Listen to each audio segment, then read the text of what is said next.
Sveiki visi, jūs įsijungėte kanalą Nenuobodžiauk ir kurk. Šiandien laida Kūrėjų istorijos. Ir turime svečią Moniką. Sveiki. Sveiki, kaip sekasi? Viskas labai puikiai. Kartu su manimi atvyko ir mano visažistė Karolina. Sveiki, tai pasiruošusios fotosesijai? Taip, esame pasiruošusios.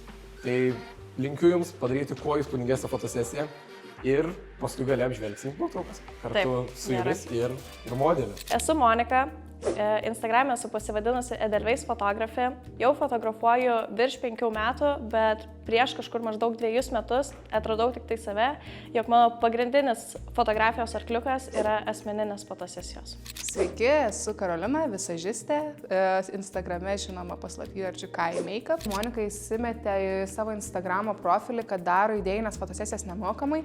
Aš sakau, taip pagalvojau, parašiau, sakau, o aš jungiuosi ir darau nemokamai makiažus ir šukuosenas. Įgyvendinam vėliau ir tas nemokamas fotosesijas ir nuo to viskas užsimezgė ir dabar jau dirbam su normaliom fotosesijom kaip komanda ir pačios generuojam fotosesijų idėjas. Ši fotosesija tai visų pirma prasidėjo nuo procedūrų visažo kėdėje. Tai pradėjome nuo makiažo, aptarėme, kokios vizijos norime ir išpildėme tą įvaizdį. Nuo paauglystės visai ant sesės savo papaišydavau, kaip sakau, ant veido. Paskui jau ant draugo, ant mamos, dar ko. Ant draugo? Draugių. Tai draugo. Draugių. Tai taip pabiški, bet visą laiką tai buvo, tarkim, šoninis dalykas, jeigu taip įvardysim, kažkur šonė vis būnantis, kur vis užklysta prie manęs, bet taip ir neužsilieka ilgesniam laikui. Bet tokia savybė turėjom, tikriausiai, kad visą laiką grįžta, kad ir ką užsimtum, vis tiek pagalvoju, kad tai faina padaryti kažką. Baigiau marketingo mokslus, dirbau pagal tai, ką baigiau irgi kažkurį laiką. Ir paskui vis tiek vis būdavo, kad užeina tas, kad draugas, tai Karolina, gal padažysi, tai tą, ir vis aš suprantu, kad man didžiausia kaifą neša tiesiog, kad tas, kai aš turėjau kuo palyginti, aš dirbu ir tą, ar ne, ir galiu palyginti, tai man čia buvo geriausias gal proga pasibandyti, pasimatuoti, ko aš visgi labiausiai noriu į viršų.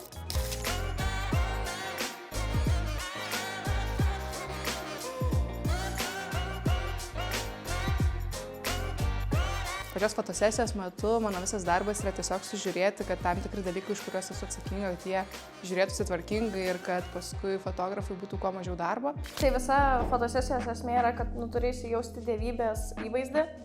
Tai visos pozos jos turi tave išaukštinti, iškelt. Tai visa esmė bus, kad tavo bus labai daug rankų judesių, kadangi per kūną visą negalėsiu judėti. Tai turėsi tiesiog su rankom, gali šitaip daryti, gali tarkim rankas iškelt, gali čiut pasilenkti priekį.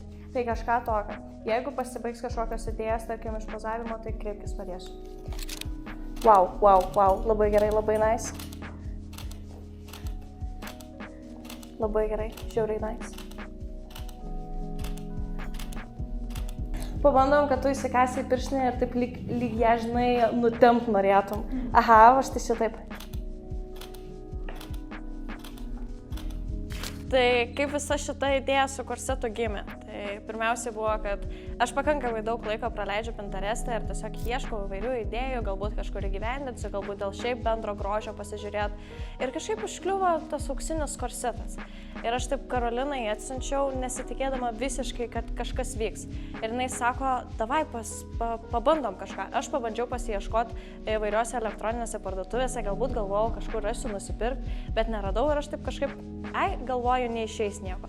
Sekančią dieną man Karolina rašo, žiūrėk, jau čia pradėjau viską suorganizuoti, sako, nupirkau mums visos reikiamos įrangos, sako, susirenkam pas mane garažę ir pradedam daryti. Jinai su visais manekenais, su visam reikiamom įrangom. Tai jinai ant manekeno dėjo ir lankstė visą formą, o aš su statybinį fenu šildžiau ir visą bandėm daryti, tai ir nudažėm ir viską realiai pačios pasidarėm. Labai gerai, labai gerai. Pabandyk rankytę šitaip užsidėti ir čiut pasilenkti priekį. Aha. Va, labai gerai, labai gerai. Fantastiškai. Pasiremkant šitos kojos šitaip. O, labai puikiai. Labai puikiai, labai puikiai. Fantastiškai. Wow, wow, labai gerai, labai gerai. Labai puikiai. Liuks, fantastiškai.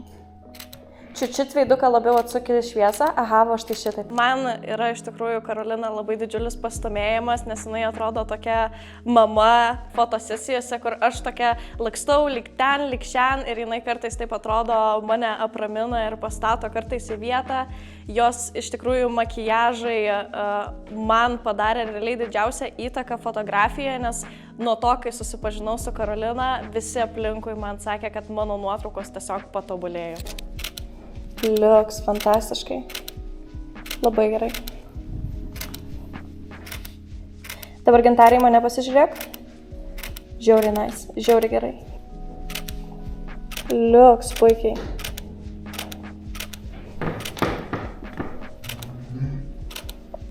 Labai gerai, labai gerai. Labai džiaugiuosi, kad Monika manim patikėjo. Ir nuo pačios tos pirmos fotosesijos kažkaip užsimezgė tas ryšys, atradom savo tą komandiškumą, kaip dirbti ir atrodo taip greit susidirbom. Nu ką, Gintarė, manau, kad viską realiai mes turim. Tai šiandien ačiū tau už mūsų fotosesiją. Tai visa fotosesija iš tikrųjų labai puikiai praėjo, modelis labai puikiai išmodeliavo visą fotosesiją. Aš jaučiausi stipriai labai pasiruošęs visai fotosesijai ir tiesiog įvaizdis, manau, nustelbė viską ir nuotraukos bus labai nepriekaištingos. Šiaip iš tikrųjų tokia viena pirmųjų tokia fotosesijų mano gyvenime. Iš tikrųjų, man patiko šitas amplua. Būti dievaitė kiekviena moteris turbūt svajoja ir nori. Tai apskritai fotosesijos man asmeniškai yra moteriškumo įamžinimas ir savo moteriškosios pusės atskleidimas. Tai fotosesija baigta, visas nuotraukas susikėlėme į kompiuterį, šiek tiek pradedame atsirinkimo visą procesą, tai žiūrime, kas yra gerai ir kas yra blogai, kurios yra prastos nuotraukos, tas iš karto ištriname, jog jos nesimaišytų bendrame vaizde. Ir tokiu atveju, kai jau baigiame atsirinkti visas nuotraukas, jie susikeliame į Lightroomą ir Lightroom'e dar perrenkame iš karto kitas, kad modelis gautų tik tais gerą galutinį rezultatą ir galėtų atsirinkinėti nuotraukas. Tai keletoj nuotraukų yra, kur ar modelis yra užsimerkęs, ar kažkokia netokia išraiška, kadangi buvo daroma iš karto labai daug nuotraukų. Yra keletą nuotraukėlių, kur šiek tiek neperspėjau pačio modelio dėl pozavimo, tai čia yra pagrindinė klaidelė, tai šitos nuotraukos iš karto išsitrina, kad modelis jų nepamatytų. Esam po fotosesijos. Fotosesija buvo tikrai įspūdinga, jau matot, va, čia kas beliko. Po viso mūsų filmavimo kas beliko ir dabar mums reikia žvelgti nuotraukas. Iš tikrųjų, ką galiu pasakyti, pozavimas tikrai šitoj, būtent pozai tikrai nebuvo lengvas. Ir visą laiką turi toj nepatogioj pozicijai, turi išlaužti veidą ar ten savo pozą taip, kad atrodo patogiai, kas yra iš tikrųjų kartais nėra lengva. Ir fotografė, ir visas šitas apipavydalinimas žmogaus, tai kaip jūs man patį jau kiek kartų minėjot, kad čia yra jau toks diva. Iš tikrųjų, aš sakau, kiekviena moteris turi savyje divą ir kaip kitos sako, kaip gražiai tu pozuoji, arba kaip yra faina, kažkaip modeliauti ir panašiai. Wow. Nuotraukas yra įspūdingas. Taip. Tiesiog tai pasakius, įspūdingas. Dabar lauksim jūsų žmonių įvertinimų. Visur įvertinkit šitas nuotraukas. Ką jūs manot, parašykit. Ačiū jums ir iki susitikimo.